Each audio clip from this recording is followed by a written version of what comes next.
Jean Cueté, le secrétaire général du RDPC, tacle violemment le MRC ainsi que son leader, le professeur Maurice Kamto, à travers un communiqué rendu disponible sur les plateformes du parti au pouvoir. Donc, il faut rappeler que dans le communiqué, il ne cite pas nommément le MRC et le professeur Maurice Kamto, mais quand on lit entre les lignes, il y a de façon claire autant d'indices qui font revenir et qui font penser justement au MRC et le professeur Maurice Kamto. Il faut dire que Jean Cueté n'a pas mâché ses mots, il est assez dur, il traite de façon claire, irresponsable, le MRC et son leader. Donc, dans cette vidéo, ce qu'on va faire, c'est de revenir en quintessence sur les éléments clés de ce communiqué-là. Nous allons revenir sur les enjeux politiques d'un tel discours et d'une telle sortie, les enjeux politiques actuellement, parce qu'il faut rappeler que nous sommes à la veille des élections. Pourquoi une telle sortie? Qu'est-ce que ça cache derrière? Est-ce qu'il y a une panique au sein du sérail ou alors est-ce que c'est une sortie légitime pour recadrer le MRC et son leader? On le saura dans cette vidéo, donc regardez, vous en saurez beaucoup plus. Si vous nous rejoignez à l'instant, sachez que ici on parle des faits politiques, on parle des faits de société et nous revenons sur l'actualité, bien entendu. Si vous n'avez pas encore apprécié ou alors si vous n'avez pas encore aimé la chaîne YouTube, alors abonnez-vous. Et vous pouvez aussi appuyer sur la cloche de notification ou alors appuyer sur le pouce bleu. Le ton est assez dur dans ce communiqué de M. Jean Cueté, secrétaire général du RDPC, un communiqué de 3 pages, 11 points essentiels pour dénoncer selon lui l'irresponsabilité et l'immaturité politique du MRC donc, et de son leader, ça, parce qu'il faut le noter.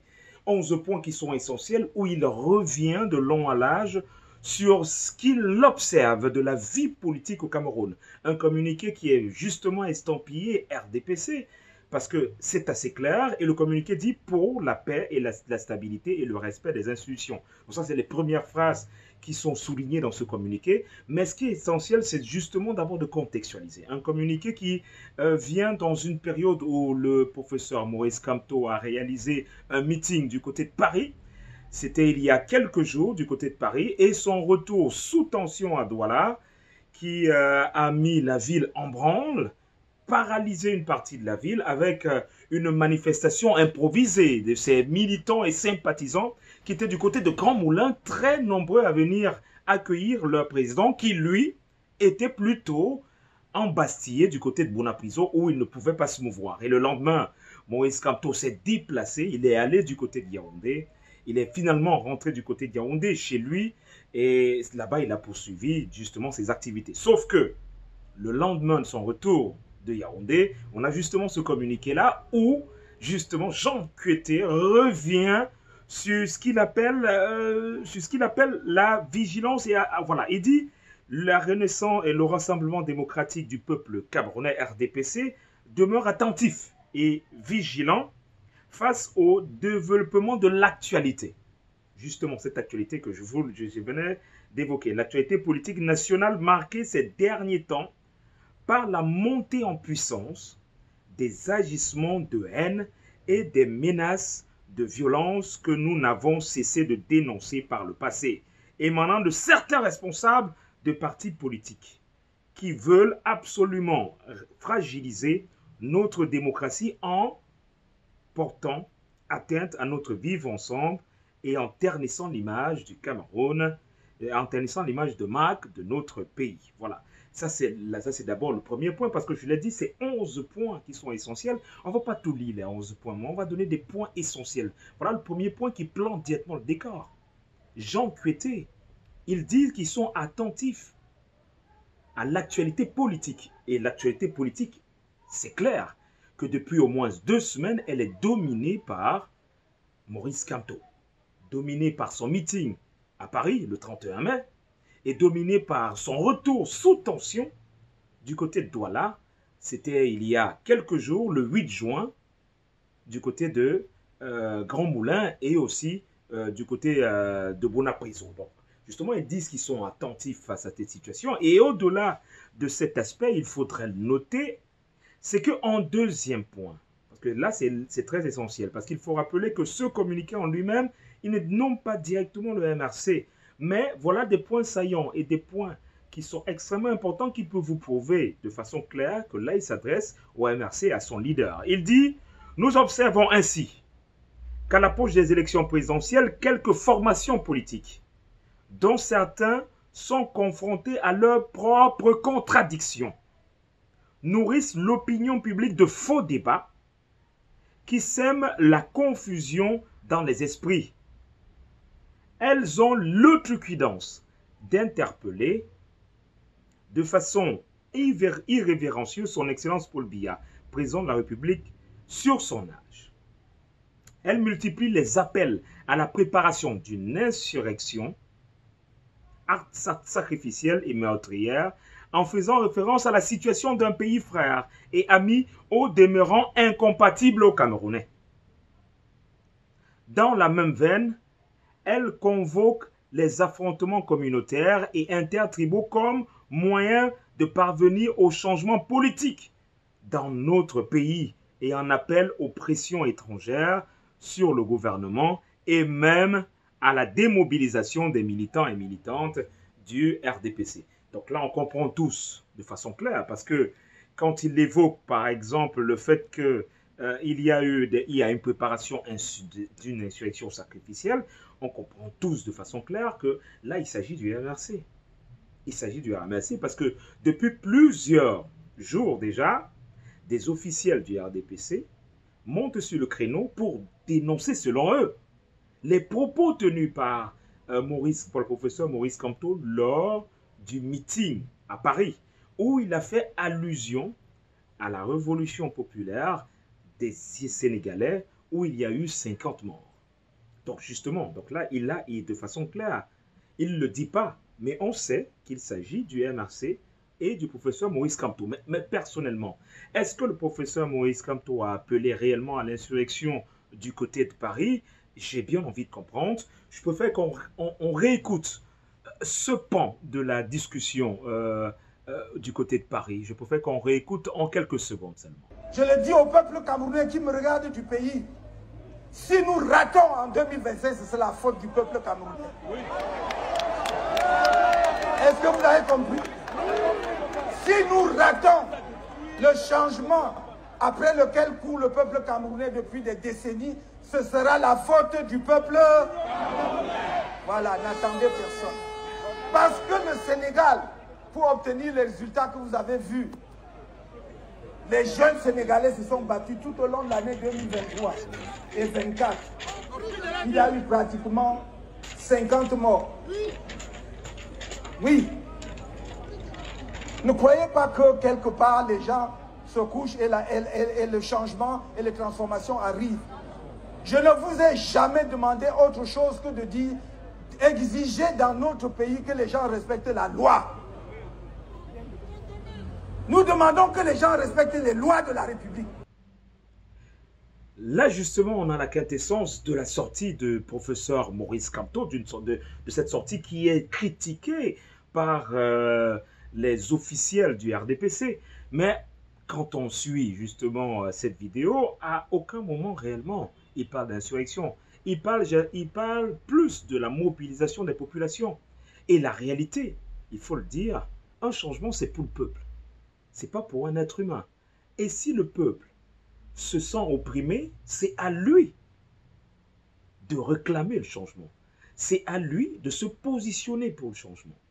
Donc, à quel niveau on peut comprendre qu'il y a, par exemple, demande à insurrection? On a bien envie de voir tous ces éléments-là. Et même dans cette sortie du professeur Maurice Kamto, justement, lors de ce meeting, il a aussi salué, la bravoure des nouveaux dirigeants du Sénégal. Et au-delà de cela, il a aussi relevé le fait que pour lui, il doit avoir des élections transparentes et libres qui se fassent de façon paisible. Et je tiens même aussi à rajouter, parce que quand il arrive du côté de Yaoundé, à Santa Barbara, il est encore revenu sur cette sortie-là que son rêve ultime, c'est de voir un changement dans la paix.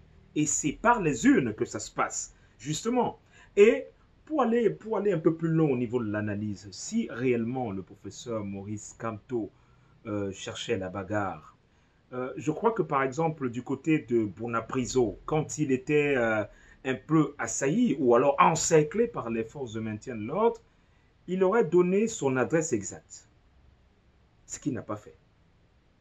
Parce que les personnes, parce qu'il faut le dire de façon réfléchie, si c'était un jusqu'au-boutiste, il aurait donné son adresse exacte. Et ses partisans se seraient ralliés du côté de Bonapriso pour réclamer sa libération, ce qu'il n'a pas fait. Ce qu'il a justement demandé dans son même discours, c'est de justement que les uns et les autres vaguent finalement à leur occupation puisqu'il ne pouvait plus les rencontrer. Il n'a pas donné l'adresse exacte où il était. Il n'a pas revendiqué à ce qu'on vienne le libérer de cet encerclement-là. Il est toujours resté républicain dans ses mots. Donc, on a bien envie de comprendre à quel moment il demande l'insurrection et à quel moment il veut réellement l'insurrection sans réellement, parce qu'il y a eu des moments où il pouvait faire agiter la ville, mais il ne l'a pas fait. Donc là, ça c'est le premier point sur lequel on devrait s'attarder, parce que le secrétaire, justement, il va un peu plus loin. Dans le troisième point, il dit, le secrétaire général du comité central dénonce, une fois de plus, avec la dernière énergie, ses comportements et ses discours de défiance. Des institutions d'intimidation, d'incitation à la haine.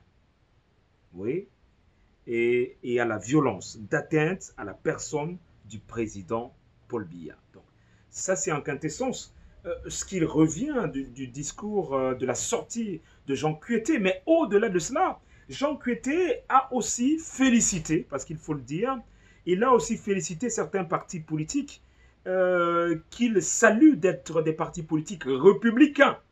Et il dit, le secrétaire général du comité central salue le sens patriotique élevé et la maturité politique de nos compatriotes qui, dans la grande majorité, ça c'est quand il salue les compatriotes, et maintenant il dit, il salue également l'esprit républicain des partis politiques responsables, notamment ceux qui comptent des représentants au Parlement ou dans les conseils régionaux et municipaux, lesquels se préparent activement et paisiblement au scrutin présidentiel en connaissance de cause et dans le respect des dispositions de la loi électorale sur la base desquelles ils ont d'ailleurs pris part à la dernière élection présidentielle d'octobre 2018. On comprend tous, parce que quand il évoque ces partis politiques responsables, notamment ceux qui comptent des représentants au Parlement et au conseil régionaux et municipaux, et qui ont participé aux élections présidentielles en 2018, on sait de façon claire que directement, il s'agit de l'honorable Cabral Libi et du PCRN. Il s'agit aussi de l'honorable Joshua Ochi et du SDF. Donc il salue ces partis-là. Pour lui, ces partis sont beaucoup plus républicains. Et ces partis ont une certaine maturité politique. Cette maturité politique qui, selon Jean Kueté, manque cruellement au MRC. Donc au mouvement de la Renaissance du Cameroun. Donc pour lui, c'est cela la réalité. Mais ce qui est assez étonnant quand même, parce que dans son discours, il a quand même un peu poussé le bouchon loin, parce qu'il dit ici, voilà, il dit qu'ils sont absolument incompréhensibles. Il dit, le secrétaire général du comité central dénonce, une fois de plus avec la dernière énergie, ses comportements et ses discours de défiance des institutions, d'intimidation et d'incitation à la haine, à la violence, d'atteinte à la personne du président Paul Biya, qui sont absolument incompréhensibles et injustifiables au vu du niveau des libertés, de la démocratie et du haut degré de la vitesse de développement de notre pays sur l'ensemble du territoire national. Les points clés, parce qu'il faut souligner les points clés. Jean Kueté dit que il ne comprend pas comment vous ne comprend pas comment ceux du MRC s'attaquent au président Biya, que ce n'est pas justifié. Au vu du niveau de liberté que vous êtes libre, en fait. De la démocratie. J'ai bien envie de savoir, bon, Jean Kueté, je pense que là, tu parles de liberté, parce que quand on parle de liberté, démocratie dans notre pays, en réalité, peut-on émettre cet avis-là quand on sait que par exemple, pour certains partis politiques, se mouvoir, c'est extrêmement compliqué? Peut-on émettre cet avis-là quand on sait que euh, pour manifester dans ce pays, vous pouvez être arrêté et être traduit en, au tribunal militaire pour apologie à l'insurrection? J'ai dit manifester, hein. Juste manifester. Vous pouvez. Est-ce que c'est possible qu'on puisse s'indigner au Cameroun, par exemple, contre les coupures de lumière, les coupures d'électricité? Donc se mettre dans la rue et dire que bon, on va manifester, on va aller contre tout cela. Est-ce que c'est possible réellement? Vous avez le sentiment là, Monsieur Jean Cueté, qu'on a cette liberté au Cameroun de manifester si on ne va pas se faire happer, arrêter et tout cela? Et même dans la liberté d'expression, il y a des limites, hein, parce que si vous dites, il y a des choses que si vous dites, c'est au newf directement.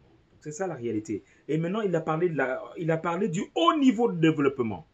Haut niveau, la vitesse de développement de notre pays sur l'ensemble du territoire national. Il dit du haut degré de vitesse de développement. Jean Cueté. On est en droit de se poser des questions. Jean Cueté parle du haut degré de développement. Je ne sais pas comment il a fait ce parallèle-là et cette remarque pour parler de haut degré de développement dans un pays où, il faut le dire, le SMIC est à 42 000 francs CFA. Dans un pays où les coupures d'électricité sont de plus en plus criardes. Dans un pays où se mouvoir, c'est extrêmement compliqué. Les routes, les voies de communication sont désastreuses. Dans un pays où on peine à avoir des autoroutes dignes de ce nom. Dans un pays où avoir de l'eau potable reste encore une gageure. Dans un pays où avoir accès à la santé, c'est extrêmement compliqué. Dans un pays où vous pouvez mourir pour des erreurs médicales les plus banales. Au degré de développement. Avant qu'il y ait autant d'exodes rural, parce que là il a parlé sur l'ensemble du territoire national. Avant qu'il y ait autant d'exodes rural, on est bien en droit de se poser des questions parce que à ce moment-là, cette portion du discours de Jean Cueté prête vraiment à équivoque. On se demande si on est réellement dans le même pays ou si on vit les mêmes réalités. Peut-être on vit des réalités qui sont parallèles. Bon, il faut aussi le dire, hein, une telle sortie, c'est aussi stratégique, hein, c'est une stratégie politique. Ça, c'est assez clair parce que ça vise aussi à décrédibiliser un candidat en face. Ça vise aussi à isoler justement le MRC, mettre le MRC comme un parti de paria, comme un parti en marge de la légalité, en marge de la réalité politique. Et un parti politique qui malheureusement est extrêmement irresponsable et manque d'immaturité. C'est très important. Parce que vous allez vous dire que cette sortie de Jean Cueté, on en a que non, c'est très banal. Ce n'est pas banal. Ce n'est pas une sortie banale. C'est une sortie qui vaut son pesant d'or. Parce que l'enjeu est de décrédibiliser toutes les actions menées par le MRC. Parce que ces actions ont eu pignon sur rue. Ces actions ont été relayées par différents médias nationaux et internationaux. Ces actions ont jusqu'à maintenant cristallisé l'actualité. Et ce n'est pas bon pour un parti qui doit se positionner. Et justement, Jean Cueté ne peut pas mettre le RDPC en marge de cette actualité-là. Il met le pied. Il met le pied à l'intérieur, dans la fourmilière, et donc il décide de décrédibiliser justement les actions et le positionnement du RDPC, et du NRC, pardon. Et là-dessus, la peur de la contestation, de la légitimité de la candidature de Maurice Kamto est en jeu. Et c'est ça.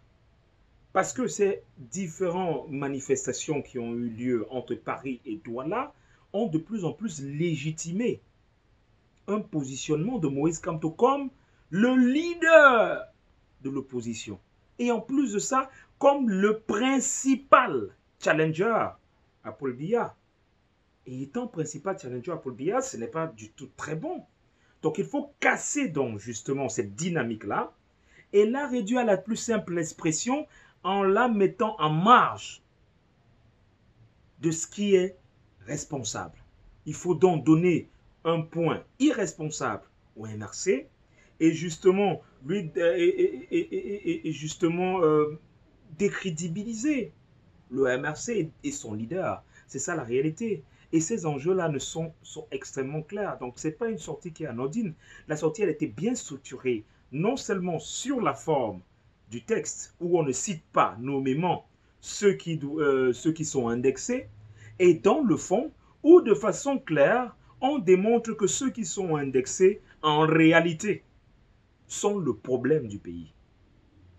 Parce que quand vous lisez justement ce communiqué, vous avez comme l'impression que le MRC, c'est le problème du pays. Et ceux qui vont justement adouber ou acquiescer les textes, enfin le texte qui est dit dans ce communiqué, justement mettront le MRC dans cette posture-là, dans une posture qui est une posture affligeante, une posture de débarras. Il faut mettre le MRC à la marge. Justement, il faut les mettre à la marge. Et dans ce communiqué, de façon claire, quand il dit clairement que le MRC a volontairement décidé de se mettre à la marge et maintenant fait jaser avec des débats inutiles qui naturellement n'ont pas lieu d'être. C'est une façon de démontrer que le MRC en réalité, ce n'est pas le parti qu'il faut pour ces élections. Aussi simple que ça. C'est un peu du pile ou face quand on voit cette sortie de Jean Kueté, le secrétaire général du RDPC, cette attaque au MRC. Il faut dire que il y a au-delà d'une attaque comme celle-là qui est de façon frontale, même si on n'indique pas de façon claire si c'est le MRC et son leader, ce qui est important, c'est que ça remet toujours au goût du jour ce parti politique d'opposition. Et c'est un meilleur positionnement pour le MRC qui sera toujours mis en avant dans l'actualité. C'est ça la réalité. Donc, un bad buzz, c'est toujours un buzz qui régulièrement vous met en avant. Et il faut dire que maintenant, le MRC a deux possibilités. C'est soit de réagir face à une telle sortie, et maintenant il faudra justifier la réaction face à une telle sortie, ou alors de minimiser la sortie. Parce qu'elle peut minimiser la sortie en estimant que de toutes les façons, on ne nous a à aucun moment cité dans ce communiqué. Donc ce communiqué-là ne nous concerne pas du tout. Donc c'est un peu ça. Et le MRC aussi peut aussi se positionner un peu comme victimaire toujours face à cette sortie-là. Que vous voyez, c'est toujours nous qu'on attaque. C'est toujours nous qu'on est en train d'attaquer face à certaines situations dans notre pays. Voilà. Et pour vous, j'avais une question pour sortir de là. Pour vous, le RDPC, est-ce que c'est une sortie légitime? Est-ce que c'est une sortie qui est stratégique, selon vous, une stratégie politique? Ou alors, est-ce que là, c'est un aveu de faiblesse du RDPC? Est-ce que le RDPC, il n'y a pas une panique au sein du pouvoir en place? Donc, répondez en commentaire et on se retrouve juste après. Donc, ce qu'on va faire, c'est que si vous ne vous êtes pas encore abonné, abonnez-vous à la chaîne YouTube et appuyez sur le pouce bleu ou alors sur la cloche de notification. On se retrouve à bientôt.